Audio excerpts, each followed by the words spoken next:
يا خادم العطر شرف حفلنا يا خادم العطر. كل نفس مني صار يشرفني، كل نفس مني صار يشرفني، من صدري تعالى يمدح طه والا وانت يلتسمع.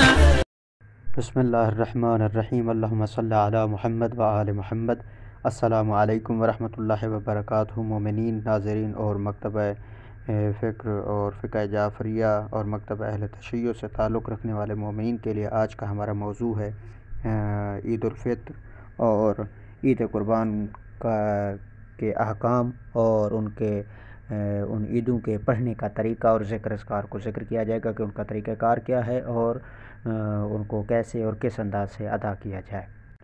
امام عصر علیہ السلام کے زمانہ حضور میں عید الفطر و عید قربان کی نماز واجب ہیں اور ان کا نماز کے ساتھ پڑھنا ضروری ہے، لیکن ہمارے زمانے میں جب کہ امام عصر علیہ السلام غیبت میں ہیں یہ نمازیں مستحب ہیں اور باجماعت و فرادہ دونوں طرح پڑھی جا سکتی ہیں۔ نماز عید الفطر و عید قربان کا وقت عید کے دن طلوع آفتاب سے ظہر تک ہے۔ عید قربان کی نماز سورج چڑھ آنے کے بعد پڑھنا مستحب ہے اور عید الفطر میں مستحب ہے کہ سورج چڑھ آنے کے بعد افطار کیا جائے، فطرہ دیا جائے اور بعد میں نماز عید ادا کی جائے۔ عید الفطر و عید قربان کی نماز 2 رکعت ہے، جس کی ہر رکعت میں الحمد سورہ کے بعد 3 تکبیریں کہی جائیں، اور بہتر یہ ہے کہ پہلی رکعت میں 5 تکبیریں کہے اور ہر 2 تکبیروں کے درمیان ایک قنوت پڑھے اور 5 تکبیر کے بعد ایک اور تکبیر کہے اور رکوع میں چلا جائے اور پھر 2 سجدے بجا لائے اور اٹھ کھڑا ہو، اور دوسری رکعت میں 4 تکبیریں کہے اور ہر 2 تکبیروں کے درمیان قنوت پڑھے اور چوتھی تکبیر کے بعد ایک اور تکبیر کہہ کر رکوع میں چلا جائے اور رکوع کے بعد 2 سجدے کرے اور تشہد پڑھے اور سلام کہہ کر نماز کو تمام کر دے۔ عید الفطر و عید قربان کی نماز کے قنوت میں جو دعا اور ذکر بھی پڑھا جائے کافی ہے، لیکن بہتر ہے کہ یہ دعا پڑھی جائے جس کے چند کلمات ہم ذکر کریں گے۔ اللہم اہل الکبریاء والعظمت الی آخر۔ امام عصر علیہ السلام کے زمانہ غیبت میں اگر نماز عید الفطر و عید قربان جماعت سے پڑھی جائے تو احتیاط لازم یہ ہے کہ اس کے 2 خطبے پڑھے جائیں، اور بہتر یہ ہے کہ عید الفطر کے خطبے میں فطرے کے احکام بیان ہوں اور عید قربان کے خطبے میں قربانی کے احکام بیان کیے جائیں۔ عید کی نماز کے لیے کوئی سورہ مخصوص نہیں ہے، لیکن بہتر ہے کہ پہلی رکعت میں الحمد کے بعد سورہ شمس پڑھا جائے اور دوسری رکعت میں الحمد کے بعد سورہ غاشیہ پڑھا جائے، یا پہلی رکعت میں سورہ اعلیٰ اور دوسری رکعت میں سورہ شمس پڑھا جائے۔ نماز عید صحرا میں پڑھنا مستحب ہے، لیکن مکہ مکرمہ میں مستحب ہے کہ مسجد الحرام میں پڑھی جائے۔ مستحب ہے کہ نماز عید کے لیے پیدل اور پا برہنہ اور باوقار طور پر جائیں اور نماز سے پہلے غسل کریں اور سفید عمامہ یا کپڑا سر پر باندھیں۔